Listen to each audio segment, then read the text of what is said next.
السلام علیکم ورحمۃ اللہ وبرکاتہ۔ ناظرین و سامعین، آج 23 ستمبر 2025 منگل کا دن ہے۔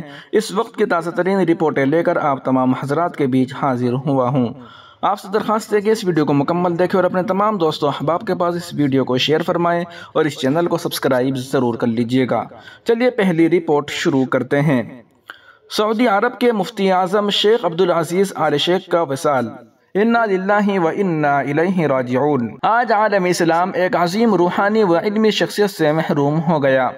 سعودی عرب کے مفتی اعظم شیخ عبدالعزیز آل شیخ طویل مدت تک دینی خدمت، امت کی رہنمائی اور فتاوی کے ذریعے امت کو شریعت مطہرہ کے مطابق رہنمائی فراہم کرتے رہے۔ آپ کا انتقال ایک عظیم علمی خلا ہے جسے پر کرنا آسان نہ ہوگا۔ علمی و دینی خدمات۔ شیخ عبدالعزیز آل شیخ کا شمار ان جلیل القدر علماء میں ہوتا ہے جنہوں نے پوری زندگی کتاب و سنت کی روشنی میں امت کو مسائل دین سمجھانے اور رہنمائی کرنے میں صرف کی۔ آپ نے ایک لمبے عرصے تک اللجنۃ الدائمہ للافتاء کے صدر کی حیثیت سے خدمات انجام دی اور مختلف دینی و اجتماعی مسائل پر امت کو واضح اور مدلل فتاوی فراہم کیے۔ ان کی گفتگو اور خطابات میں سادگی، اخلاص اور دین کی صحیح تعبیر نمایاں طور پر نظر آتی تھی۔ دینی قیادت کا خلا۔ شیخ عبدالعزیز آل شیخ کی وفات نہ صرف سعودی عرب بلکہ پورے عالم اسلام کے لیے ایک سانحہ ہے۔ آپ کی شخصیت علمی وقار، دینی بصیرت اور اخلاقی عظمت کا پیکر تھی۔ آپ نے ہمیشہ مسلمانوں کو قرآن و سنت پر عمل کرنے، اتحاد قائم رکھنے اور اختلافات سے بچنے کی تلقین کی۔ نماز جنازہ اور غائبانہ نماز جنازہ۔ سرکاری اعلان کے مطابق آپ کی نماز جنازہ ریاض کی مرکزی جامع مسجد جامعہ ترکی بن عبداللہ میں آج عصر کی نماز کے بعد ادا کی جائے گی۔ اس کے ساتھ ہی سعودی حکومت کی جانب سے یہ بھی اعلان کیا گیا ہے کہ مملکت کی تمام مساجد میں عصر کے بعد غائبانہ نماز جنازہ ادا کی جائے گی۔ علاوہ ازیں حرمین شریفین، مسجد حرام اور مسجد نبوی میں بھی لاکھوں مسلمانوں کی موجودگی میں غائبانہ نماز جنازہ پڑھائی جائے گی۔ عالم اسلام میں غم کی لہر۔ شیخ عبدالعزیز آل شیخ کے انتقال کی خبر سے پورے عالم اسلام میں غم و اندوہ کی فضا چھا گئی ہے۔ دنیا بھر کے علماء کرام، دینی ادارے اور مسلمان عوام اس اندوہناک خبر پر گہرے رنج و افسوس کا اظہار کر رہے ہیں۔ ہر زبان پر یہ دعا ہے کہ اللہ تعالیٰ مرحوم کو جنت الفردوس میں اعلیٰ مقام عطا فرمائے اور ان کی دینی خدمات کو شرف قبولیت بخشے۔ یقیناً ایسے اکابر علماء کا دنیا سے رخصت ہونا امت کے لیے بڑا خسارہ ہے، لیکن ان کے علمی ورثے اور رہنمائی کو زندہ رکھنا ہم سب کی ذمہ داری ہے۔ اللہ تعالیٰ شیخ عبدالعزیز آل شیخ کی مغفرت فرمائے، ان کے درجات بلند کرے اور ان کے پسماندگان و عالم اسلام کو صبر جمیل عطا فرمائے۔ آمین ثم آمین یا رب العالمین۔ دوستو، وہیں دوسری جانب اعظم خان کی رہائی اور ان کی سیاسی و سماجی جدوجہد۔ اتر پردیش کی سیاست میں آج ایک اہم موڑ سامنے آیا ہے۔ سماجوادی پارٹی کے سینئر اور قداور لیڈر، رامپور کے سابق MLA اور پارلیمانی سیاست کے بڑے نام محمد اعظم خان آج جیل سے رہا ہو گئے ہیں۔ ان کی رہائی کی خبر سنتے ہی رامپور سمیت پورے UP میں ان کے چاہنے والوں میں خوشی کی لہر دوڑ گئی۔ جیل سے رہائی۔ کافی عرصے سے مختلف مقدمات میں قید رہنے کے بعد آج اعظم خان کو عدالتی فیصلے کے بعد رہائی ملی ہے۔ جیل کے باہر بڑی تعداد میں ان کے کارکنان اور حامی موجود تھے جنہوں نے ان کا والیانہ استقبال کیا، نعرے لگے، مٹھائیاں تقسیم کی گئی اور ان کے چاہنے والوں کی خوشی دیدنی تھی۔ ابتدائی زندگی اور تعلیم۔ اعظم خان 10 اگست 1948 کو رامپور اتر پردیش میں پیدا ہوئے۔ وہ ابتدا ہی سے ذہین اور محنتی طالب علم رہے۔ علی گڑھ مسلم یونیورسٹی سے اعلیٰ تعلیم حاصل کی اور طلباء سیاست سے اپنی سیاسی زندگی کا آغاز کیا۔ AMU میں وہ ایک سرگرم طالب علم رہنما کے طور پر جانے جاتے تھے۔ سیاسی سفر۔ اعظم خان کا شمار سماجوادی پارٹی کے بانی اراکین میں ہوتا ہے۔ وہ 1980 کی دہائی میں سیاست میں نمایاں ہوئے اور جلد ہی ریاستی سطح پر ایک بڑی پہچان بن گئے۔ UP اسمبلی میں وہ 10 مرتبہ MLA منتخب ہوئے۔ سماجوادی پارٹی میں ان کا شمار ملائم سنگھ یادو کے قریبی ساتھیوں میں ہوتا تھا۔ انہوں نے اتر پردیش حکومت میں کئی بار کابینی وزیر کی حیثیت سے خدمات انجام دی۔ خاص طور پر شہری ترقی، اقلیتی امور اور پارلیمانی امور کی وزارات ان کے پاس رہیں۔ تعلیمی و سماجی خدمات۔ اعظم خان کی ایک نمایاں خدمت محمد علی جوہر یونیورسٹی ہے جس کے قیام میں ان کی کوششوں کو ہمیشہ یاد رکھا جائے گا۔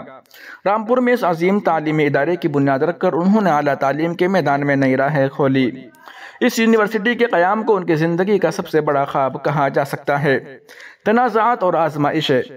اعظم خان کی سیاسی زندگی جدوجہد، کامیابی اور تنازعات سے بھری رہی۔ ان کے خلاف زمین، جائیداد اور دیگر مقدمات دائر ہوئے جن کی وجہ سے وہ کئی بار مشکلات میں گھرے۔ حالیہ برسوں میں ان پر متعدد مقدمات قائم کیے گئے اور طویل مدت تک انہیں جیل میں رہنا پڑا۔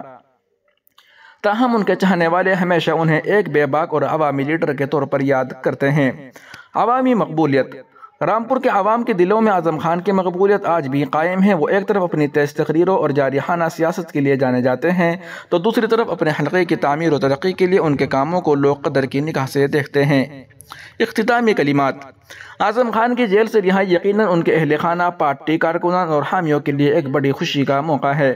تاہم مستقبل کی سیاست میں ان کا کردار کس انداز میں آگے بڑھے گا یہ آنے والا وقت ہی بتائے گا، لیکن یہ حقیقت ہے کہ وہ اتر پردیش کی سیاست کے ایک بڑے اور ناقابل فراموش نام ہیں۔ وہیں دوسری جانب آئلہ محمد مظاہرہ مچا ہنگامہ 6 گرفتار۔ اتر پردیش کے اناؤ ضلع میں اتوار کی رات اس وقت کشیدگی پھیل گئی جب آئلہ محمد معاملے میں درج FIR کے خلاف مسلم نوجوانوں نے سڑکوں پر نکل کر احتجاج کیا۔ اطلاعات کے مطابق یہ احتجاج گنگا گھاٹ نگر پالیکا پریشد اور منوہر نگر میں تقریباً رات 8:30 بجے شروع ہوا۔ مظاہرین نے اس دوران سخت نعرے بازی کی اور پولیس کی جانب سے 3 سے 4 نوجوانوں کو حراست میں لے جانے پر مشتعل ہو گئے۔ کشیدہ حالات کو قابو میں لانے کے لیے پولیس نے موقع پر پہنچ کر لاٹھی چارج کیا اور لوگوں کو تتر بتر کر دیا۔ اس واقعے میں 6 سے زائد افراد کے زخمی ہونے کی خبر ہے۔ پولیس نے سخت کارروائی کرتے ہوئے 6 افراد کو گرفتار کر لیا ہے جبکہ دیگر کی شناخت کے لیے ویڈیو فوٹیج کی مدد سے چھاپے مارے جا رہے ہیں۔ ESP ADM SDM سمیت کئی تھانوں کی پولیس فورس علاقے میں تعینات کی گئی ہیں تاکہ مزید کشیدگی کو روکا جا سکے۔ SP جے پرکاش سنگھ نے خود موقع پر پہنچ کر حالات کا جائزہ لیا اور افسران کو سخت ہدایات دی۔ انتظامیہ نے واضح کیا ہے کہ حالات قابو میں ہیں اور امن و امان بحال رکھنے کے لیے ہر ممکن اقدام اٹھایا جا رہا ہے۔ پولیس نے سنگین دفعات کے تحت مقدمہ درج کر لیا ہے اور انتظامیہ نے اعلان کیا ہے کہ جو بھی افراد ہجوم کو بھڑکانے میں ملوث پائے گئے ان کے خلاف سخت کارروائی کی جائے گی۔ وہیں دوسری جانب پرینکا گاندھی نے فلسطین پر مرکزی حکومت کو نشانہ بنایا۔ اسرائیل اور فلسطین کے درمیان تقریباً 22 ماہ سے تنازع جاری ہے۔ 12 اگست 2025 کو کانگریس MP پرینکا گاندھی واڈرا نے سوشل میڈیا ایکس پر اس معاملے پر مرکزی حکومت کی خاموشی پر تنقید کرتے ہوئے پوسٹ کیا۔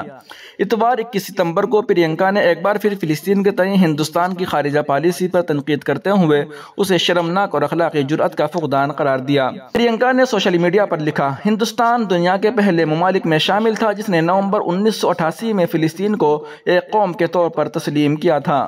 اس وقت اور در حقیقت فلسطینی عوام کی بہادرانہ جدوجہد کے دوران ہم نے بین الاقوامی سطح پر حق کے لیے کھڑے ہو کر اور انسانیت اور انصاف کی اقدار کو برقرار رکھ کر دنیا کو راستہ دکھایا تھا۔ یہ ہمارے پہلے کے جرأت مندانہ موقف سے ایک المناک کمی ہے۔ کانگریس قائدین نے پرینکا گاندھی کے موقف کی تائید کی۔ پیر کے روز کانگریس کے رکن پارلیمنٹ عمران مسعود نے پرینکا گاندھی کی مرکز پر تنقید کی حمایت کرتے ہوئے کہا کہ ہندوستان کی سفارتکاری خراب ہو گئی ہے، ہندوستان کی سفارتکاری میں ناکام۔ خبر رساں ایجنسی INS سے بات کرتے ہوئے انہوں نے کہا، سعودی عرب اور پاکستان کے درمیان ایک معاہدہ ہوا ہے، یہ واقعی شرمناک ہے۔ یہ شرمناک ہے کہ ہندوستان اپنے دوستوں کے ساتھ نہیں کھڑا ہوا لیکن بالآخر فلسطین کی حمایت کے اپنے سابقہ موقع پر واپس آنا پڑا۔ یہاں کے BJP لیڈر اسرائیل کی حمایت میں نعرے لگاتے ہیں لیکن اسرائیل کبھی بھی ہمارے ساتھ نہیں کھڑا ہوگا، ہماری پوری خارجہ پالیسی ختم ہو گئی ہے۔